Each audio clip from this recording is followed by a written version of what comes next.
realize it's a young team, but there has to be, two things have to happen. At one point, you have to get tired of getting your ass kicked.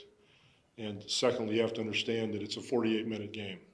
We played 22 good minutes in the first half. The last 2 minutes of the first half, we turned it over 3 times and executed nothing. Experiences, trials and tribulations, you learn from it. And until you go through them, you can't practice them. You could do that all you want, but you got to be in it when the lights are on and screw it up, finally get it right. The best part of the game tonight was that we went up, we shot it really well, and that happens in NBA games. So we get a lead and took a gut punch. They came back at us, for about 3 minutes there. Offensively, we lost our composure, which allowed them to run and do whatever. So when I made this video, the Spurs were 3-11 with 6 straight losses.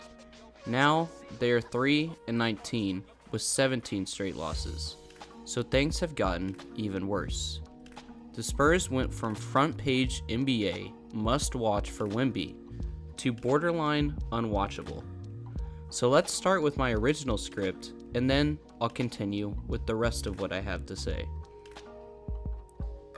Is it time to panic for the Spurs? Right now, the Spurs sit at bottom of the conference at 3-11 with 6 straight losses. Now, as a Spurs fan, obviously I have some bias, but I think we still have some hope. This one.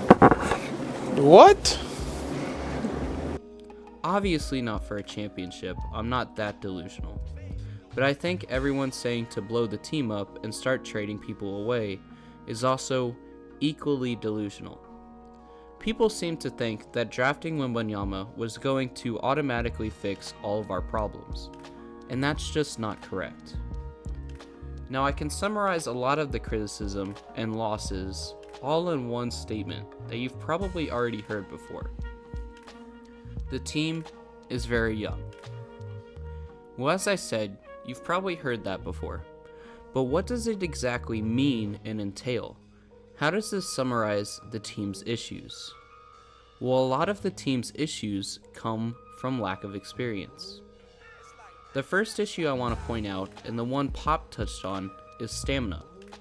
If we look at the last couple games that the Spurs have lost, starting with the Raptors, the Spurs were up for the first 3 quarters and then lost steam for the 4th quarter, in which the Raptors tied and won in overtime. Against the Timberwolves, the Spurs were up in the first quarter but tied at the half and trailing the rest of the game.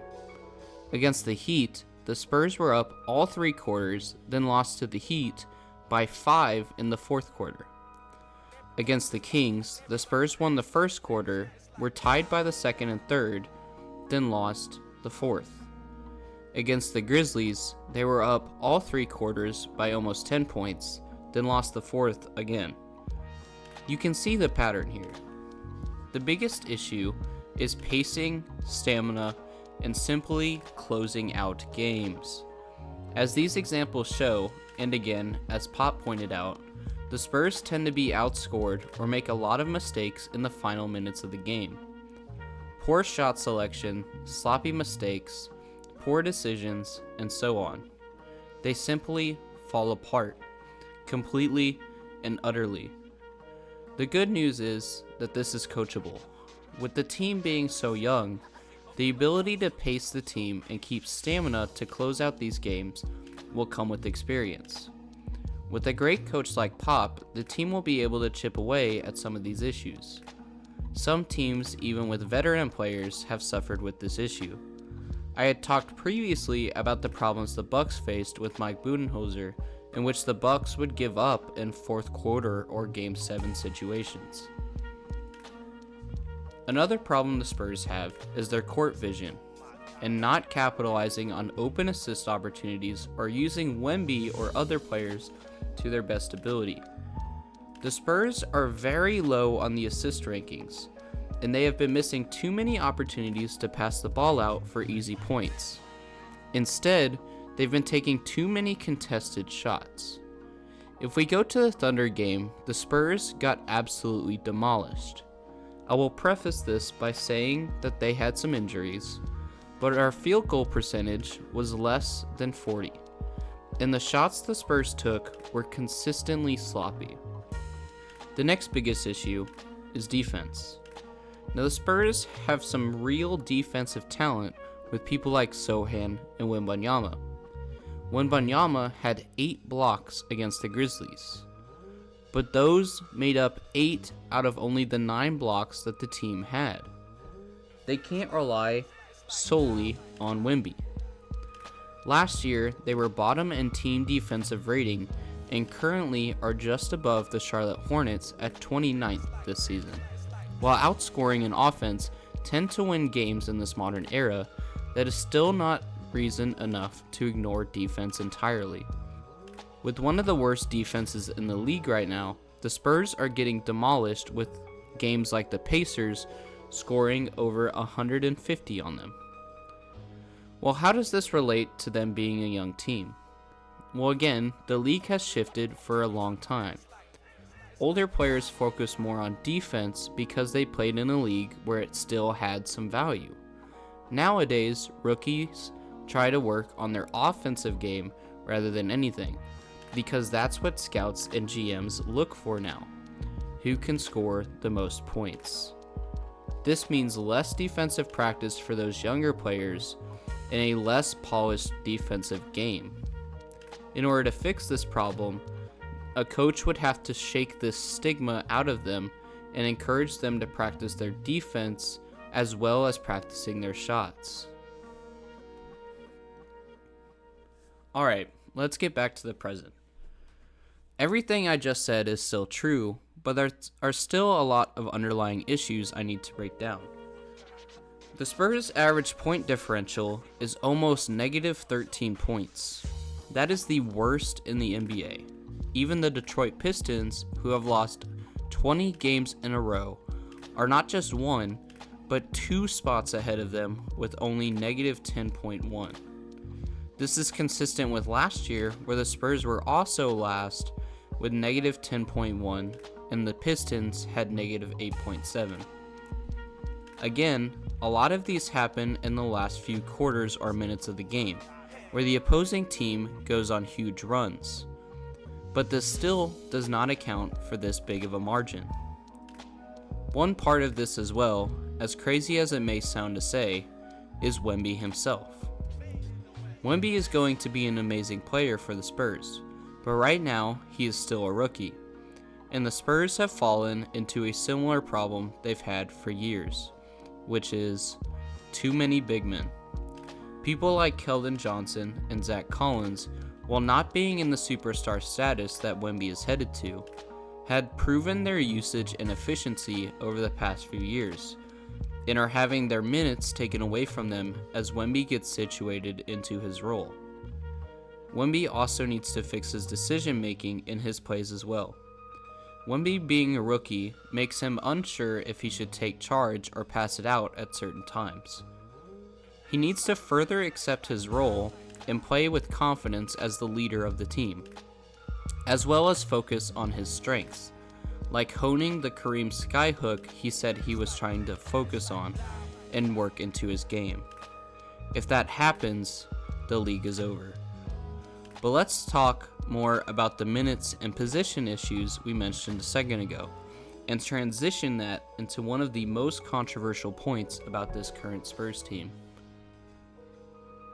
With Wemby playing the 5 and the 4, this forces other players to move down positions, the most notable being Sohan going from the 4 to the guard.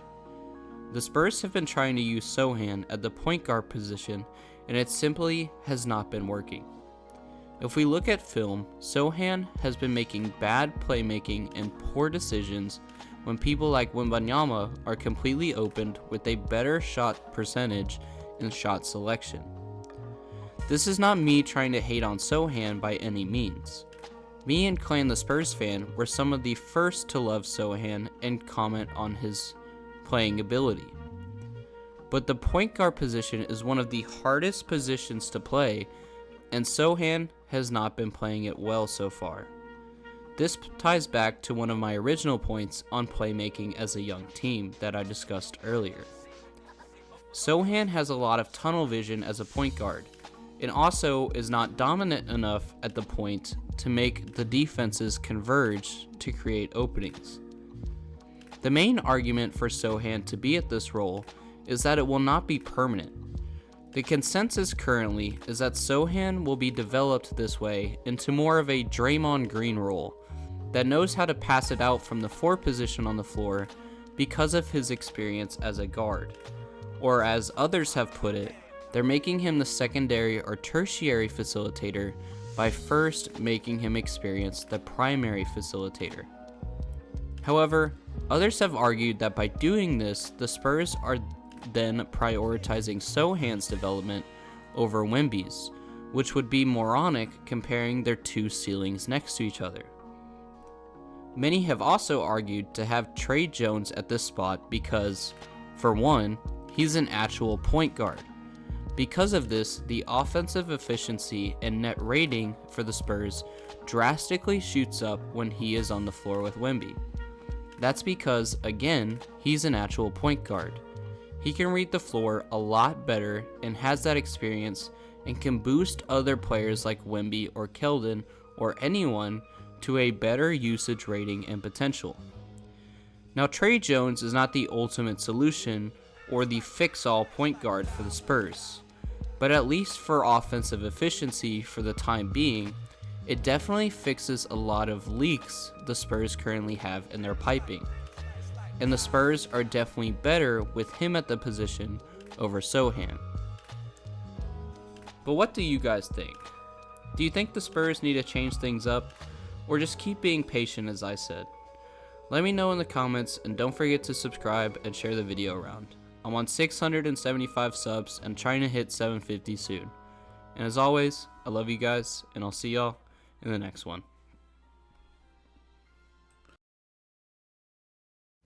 This is not okay. This needs to stop now.